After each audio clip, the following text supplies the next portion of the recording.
مكتشف كلمة بتتقال على حد بيدور على حاجة ويبحث عليها وفي الآخر بيلاقيها. وموضوع البحث عن الأشياء ممكن يطول أو ممكن يلاقيها بسرعة. والمكتشف ده ممكن يكون شخص أو ممكن يكون مكان أو خدمة أو حاجات تانية كتير. والاكتشافات بتتم بمراحل متعددة وبيكون حواليها أحداث كتير أو بتكون بمحض الصدفة. والدول اللي موجودة في وقتنا الحاضر الناس وصلوا لها بعد بحث كتير وتعب. ومعظم الدول الأشخاص اكتشفوها بمراحل، وممكن يكون الاكتشافات دي من عدة أشخاص. أمريكا من الدول العظمى اللي الباحثين احتاروا مين اكتشفها بالظبط. أصدقائي الأعزاء، السلام عليكم. ما تنساش تشترك في القناة وتفعل الجرس عشان يوصلك كل جديد إن شاء الله. موضوع البحث والاكتشافات بالأخص عن الدول والأماكن ده موضوع معقد حبتين، لأن مش واحد بس هو في الحقيقة يعني اللي بيكتشف المكان، لكن ده عدة أشخاص بيسلموا بعض الراية وفي الآخر بينسبوا الاكتشاف لشخص واحد، وبينسوا إن في ناس قبل كده مهدت الطريق. وأكبر مثال على الكلام اللي إحنا بنقوله ده اكتشاف أمريكا. اكتشاف أمريكا عليه جدل كبير. مين هو أول واحد بالظبط حط رجله في أمريكا واكتشفها؟ اتنسب الموضوع لكريستوفر كولومبوس. طب يا ترى الموضوع ده حقيقي ولا بالظبط ايه الحكايه؟ نظبط اتجاهنا مع بعض.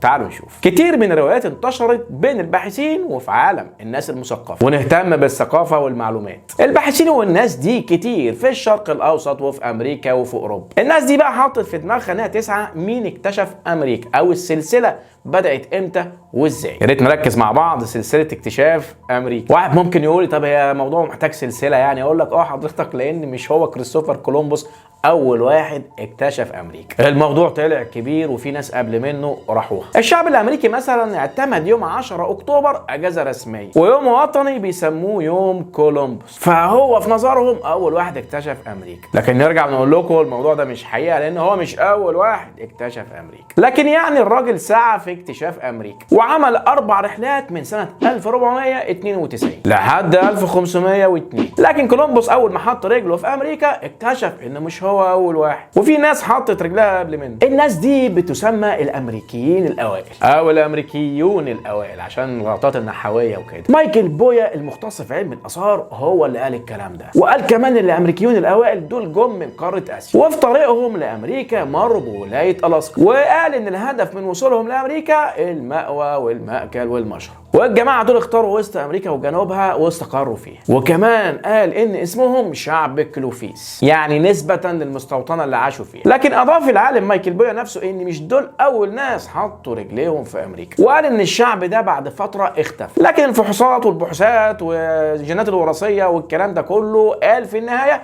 ان دول الامريكيين الاصليين. السؤال المحير مين بقى بالظبط اللي جاي من السواحل الشرقيه؟ فعلا هو كولومبوس؟ لان زي ما احنا عارفين كريستوفر كولومبوس كان اوروبي. في ادله اكدت ان شعوب الفايكنج هم دول اول ناس حطوا رجليهم في امريكا. ولو عايز تعرف مين بالظبط شعوب الفايكنج ارجع للحلقه اللي قبل كده وهتعرف مين هم شعب الفايكنج. على كل حال شعوب الفايكنج دول جم من اوروبا، فبالتالي اثبتت البحوث ان هم دول اول ناس حطوا رجليهم في امريكا. ممكن بقى حضرتك تتابع معايا اهو، مش اول واحد كريستوفر كولومبوس. الحوارات اللي احنا بنتكلم فيها دي كلها كانت دايره في اوروبا. طب يا ترى المسلمين كان لهم دور في موضوع اكتشاف امريكا؟ اكيد طبعا موضوع اكتشاف امريكا يعني شغل كتير من علماء المسلمين. ان في كتب المسلمين وعلماء المسلمين تم ذكر يعني محاولاتهم لاكتشاف المحيط الاطلسي وما هو وراء المحيط الاطلسي، وعملوا مجموعه من الرحلات عشان يكتشفوا المحيط الاطلسي. وبناء على ذلك تم كتابه ورسم اول خريطه للعالم، عملها الجغرافيين العرب لاول مره، والكلام ده كان بامر الخليفه المأمون في الثلث الاول من القرن الثالث الهجري. صوروا في الخريطه دي الارض على شكل جزيره والمحيطات من حولها. واكيد طبعا رسم الخريطه دي ساعد كتير من العلماء والباحثين ان هم يوصلوا لاماكن كتير، ووصلوا لحد اكتشاف امريكا. اكيد المعلومات ليها دور كبير لينا، والمعلومات بتساعدنا على فهم كتير من المواضيع عشان ما نبقاش عايشين كده بنسمع وخلاص وكلمه تجيبنا وكلمه تودينا. فيا ريت بقى نهتم بالمعلومات ونزود معلوماتنا. اصدقائي الاعزاء، شكرا لكم ولمتابعتكم. ما تنساش تشترك في القناه وتفعل الجرس